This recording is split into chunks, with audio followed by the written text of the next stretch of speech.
Hi friends, YouTube channel को स्वागत।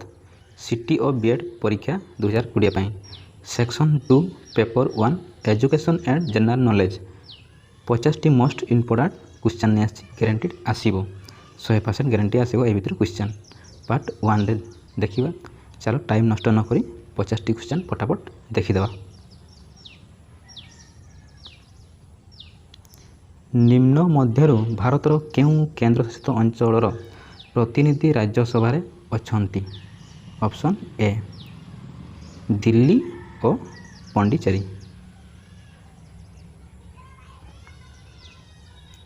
क्षीर थिबा प्रोटीन सह कहार रासायनिक प्रतिक्रिया जो क्षीर दही को परिवर्तन होता है? ऑप्शन डी लैक्टिक अम्ल।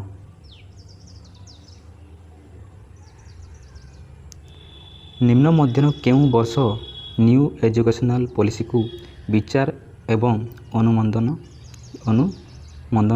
पाई इंडियन पार्लियामेंट रे प्रस्तावित करा जायतिला? ऑप्शन सी 1986 रे। निम्न मध्यरु केउं शिक्षा व्यवस्था 1968 रे नेशनल पॉलिसी ऑन एजुकेशन द्वारा प्रस्तुत करा जायतिला? Option C 10+2+3।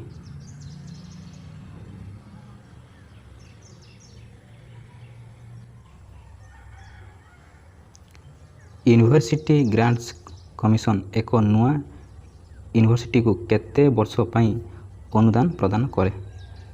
ऑप्शन सी 5 वर्ष पाई अनुदान प्रदान करे।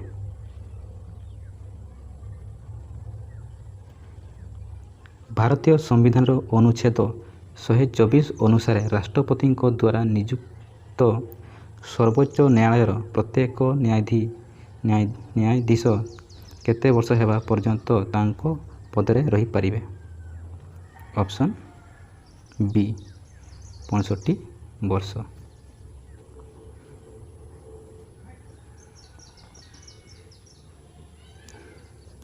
निम्न मध्यरु केउं माध्यम देई ध्वनि सबुठारु शीघ्र गति करे? Option B steel. NRIF Bharat सरकार मानव संबल विकास मंत्रालय भारत रे उच्च शिक्षा अनुष्ठान पर्याय नियंत्रण करिवार एक प्रक्रिया? Option B.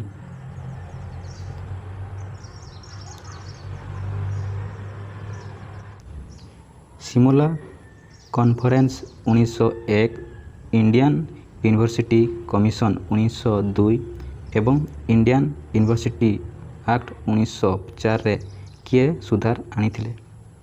Option D Lord Curzon सुधार आनिथिले।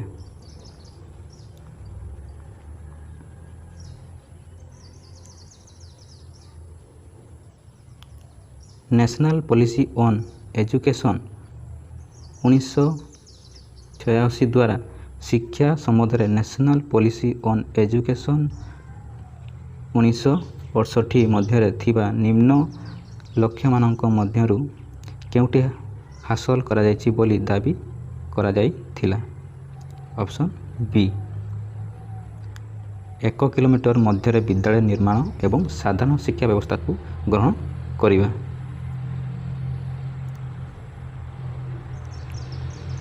प्रथम 10 वर्ष पाई निम्न मध्यरु केउं break up educational policy on education 1986 द्वारा प्रस्तावित होइतिला? ऑप्शन सी 5 वर्ष प्लस 3 वर्ष प्लस 2 वर्ष।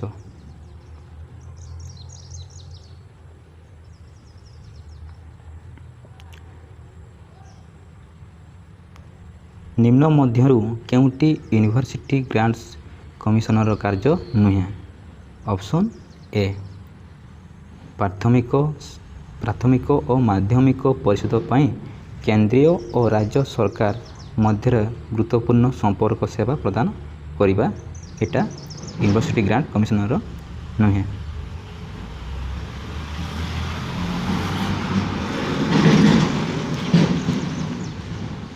ट्राकोमा एक संक्रामक रोग जहाँ डैशକୁ ଆକ୍ରମଣ କରିଥାଏ। ଅପସନ୍ ସି ଆଖିକୁ ଆକ୍ରମଣ କରିଥାଏ। ନିମ୍ନ ରିଡ୍ ଗୁଡ଼ିକ ମଧ୍ୟରୁ କାହାର ଅର୍ଥ ହେଉଛି you M have the body? Option A.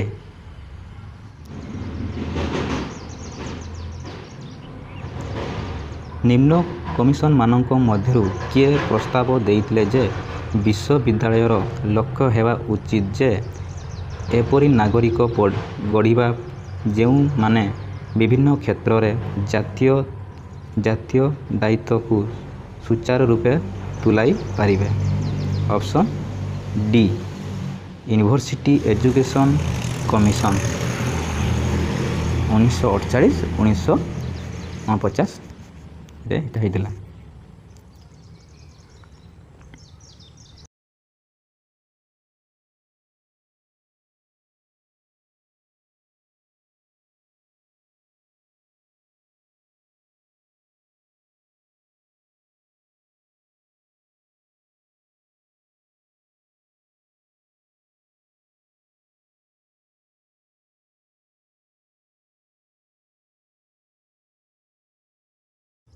National ସ୍ପଟମ୍ of education ଦ୍ୱାରା ଉଲ୍ଲେଖିତ ଶିକ୍ଷାତ୍ମକ ସଂରଚନା ଅନୁସାରେ ଶିକ୍ଷାର 5+3+2 କ'ଣ ନା?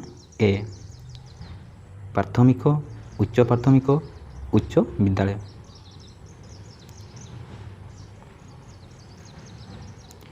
ପୃଥିବୀ ବାୟୁମଣ୍ଡଳର କେଉଁ ଉପାଦାନ ସବୁଠାରୁ ଅଧିକ ମିଳିଥାଏ? Option B ଜୈବକ୍ଷାରଜାନ।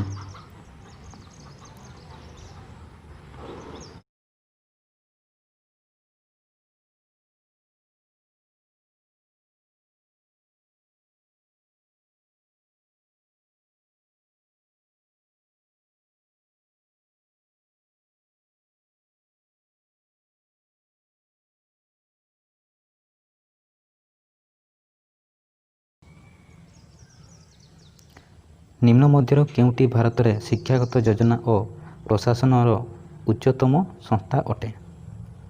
Option B national institute of educational planning and administration.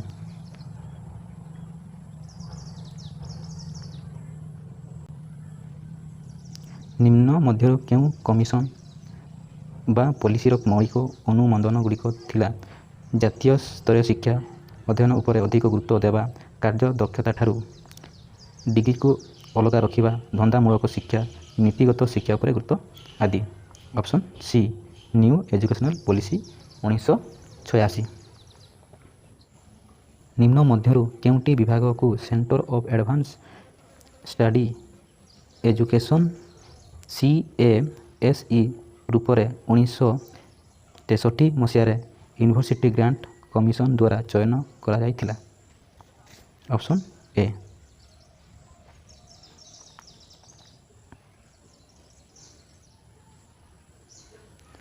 Ten plus 2+3 ସଂରଚନା ଉପରେ ଆଧାରିତ ନିମ୍ନ ମଧ୍ୟରୁ କେଉଁ ଶିକ୍ଷା ବ୍ୟବସ୍ଥା ନ୍ୟାସନାଲ୍ ପଲିସି ଅନ୍ ଏଜୁକେସନ୍ 1986 ଦ୍ୱାରା ପ୍ରସ୍ତାବିତ ହୋଇଥିଲା? ଅପସନ୍ ସି ଶିକ୍ଷାର ଜାତୀୟ ବ୍ୟବସ୍ଥା।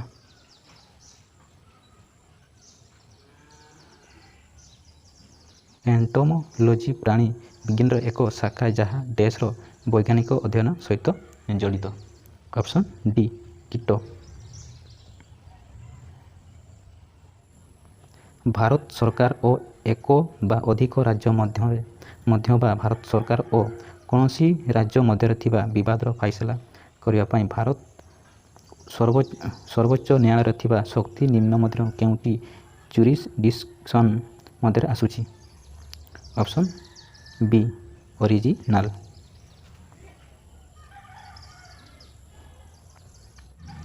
ଭିନ୍ନ ସାମାଜିକ ସ୍ତର ଏବଂ ଗୋଷ୍ଠୀକୁ ଏକାଠି ଆଣିବା ଏବଂ ଯାହା ଦ୍ୱାରା ସମାନତାର ଏବଂ ସମନ୍ୱିତ ସମାଜର ଆବଶ୍ୟକତାକୁ ଆଗେଇ ନେବା ପାଇଁ ନିମ୍ନ ମଧ୍ୟରୁ କେଉଁ ପ୍ରଣାଳୀଟି ସର୍ବସାଧାରଣଙ୍କ ଶିକ୍ଷା ପାଇଁ ଏଜୁକେସନ୍ କମିଶନ 1964 1966 ଦ୍ୱାରା ପ୍ରସ୍ତାବିତ କରାଯାଇଥିଲା?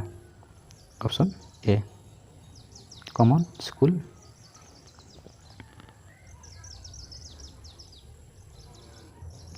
ଡିପାର୍ଟମେଣ୍ଟ ଅଫ୍ ଏଜୁକେସନ୍ DOE କେଉଁ ତାଲିକା ପ୍ରଦାନ କରେ? ଅପସନ୍ ବି ଶିକ୍ଷାଗତ ପରିଚାଳନା ଏବଂ ପାଠ୍ୟକ୍ରମ ବିଶେଷଜ୍ଞ।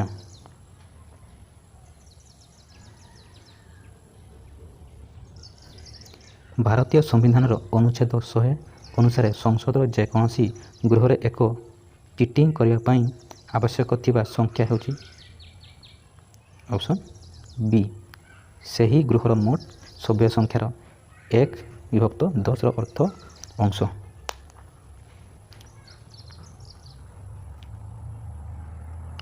ଖାଦ୍ୟର ଶକ୍ତି ମୂଲ୍ୟ କେଉଁ ଏକକରେ ପ୍ରକାଶ କରାଯାଏ? Option A calorie.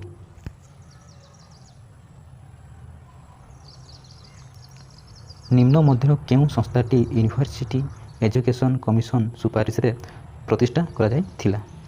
Option be university grants commission.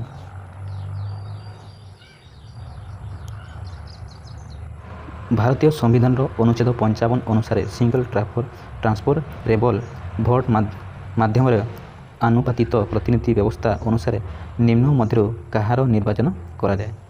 Option B ରାଷ୍ଟ୍ରପତି।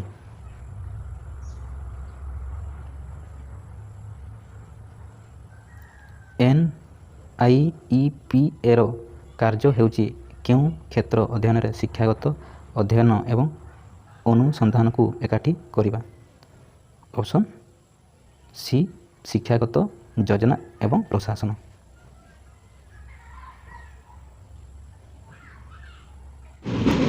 ଉଚ୍ଚ ଗୁଣବତ୍ତାର ଶିକ୍ଷା ବିଷୟଗୁଡ଼ିକ ସ୍ୟାଟେଲାଇଟ୍ ଯୋଗାଯୋଗ ମାଧ୍ୟମରେ ସବୁଠାରୁ ପଛୁଆ ଅଞ୍ଚଳରେ ପହଞ୍ଚିବା ପାଇଁ କେଉଁ କାର୍ଯ୍ୟକ୍ରମ ଅଧୀନରେ 32ଟି DTH ଚ୍ୟାନେଲକୁ ସକ୍ରିୟ କରାଯାଇଛି?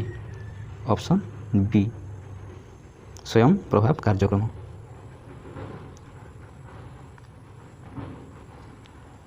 ନିମ୍ନ ମଧ୍ୟରୁ କେଉଁଟି ରାମମୂର୍ତ୍ତି ସମୀକ୍ଷା କମିଟିର ଗୋଟିଏ ଉଦ୍ଦେଶ୍ୟ ଥିଲା?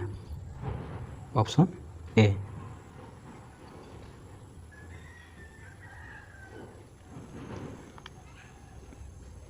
ଏଗୁଡ଼ିକ ମଧ୍ୟରୁ କେଉଁ ରୋଗ ସାଧାରଣତଃ ମଶାଙ୍କ ଦ୍ୱାରା ବ୍ୟାପିଥାଏ? ଅପସନ୍ ସି ହଳଦିଆ ଜ୍ୱର। ନିମ୍ନ ବିକଳ୍ପଗୁଡ଼ିକ ମଧ୍ୟରୁ କେଉଁଟି ପୃଥିବୀରେ ମିଳୁଥିବା ଜ୍ଞାତ ଧାତୁ ମଧ୍ୟରୁ ସବୁଠାରୁ ନିଦା? ଅପସନ୍ ବି ଏକ ପ୍ରମୁଖ ଭାଷା ଅନୁଷ୍ଠାନ ସେଣ୍ଟ୍ରାଲ ଇନଷ୍ଟିଚ୍ୟୁଟ୍ ଅଫ୍ ଇଂଲିଶ କେଉଁଠାରେ ଅବସ୍ଥିତ? Option D Hyderabad. ନିମ୍ନ ମଧ୍ୟରୁ କେଉଁ କମିଟି AICTE ଯାହାକି all India council of technical education ନିଯୁକ୍ତି ପାଇଁ ସୁପାରିଶ କରିଥିଲେ? Option C Janardhana Reddy committee.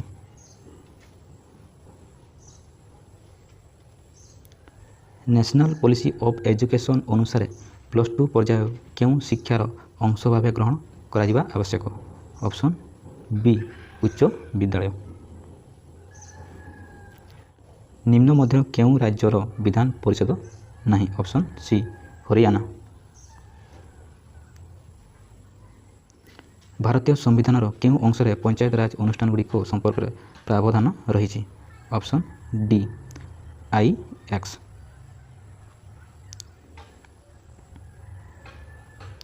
ଉଣେଇଶହ 92ରେ CABE ଦ୍ୱାରା ନିଯୁକ୍ତ ଜନାର୍ଦ୍ଦନ ରେଡ୍ଡି କମିଟି ମୁଖ୍ୟତଃ କେଉଁମାନଙ୍କ ଶିକ୍ଷାଗତ ଅଗ୍ରଗତି ଉପରେ ନଜର ରଖିବାକୁ ଗଠନ କରାଯାଇଥିଲା? ଅପସନ୍ ଡି ଆଦିବାସୀ ଏବଂ ହରିଜନ ପାଇଁ।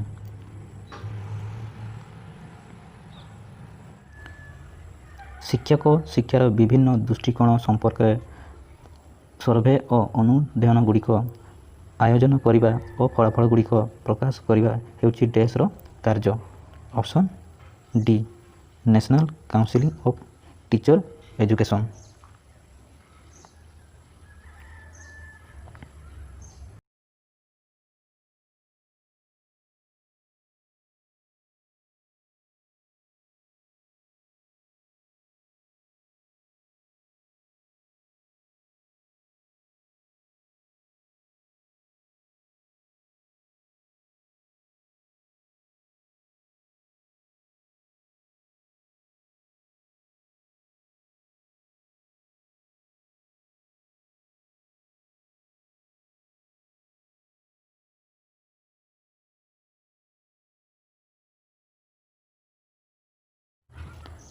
ନିମ୍ନ ମଧ୍ୟରୁ କେଉଁ ଗ୍ୟାସ ସାଧାରଣ ଭାବେ କ୍ଲାମ୍ପିଂ ଗ୍ୟାସ ଭାବେ ପରିଚିତ?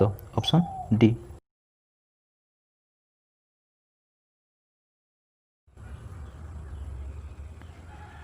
NIEPA ର ଫୁଲ୍ ଫର୍ମ କ'ଣ? Option D.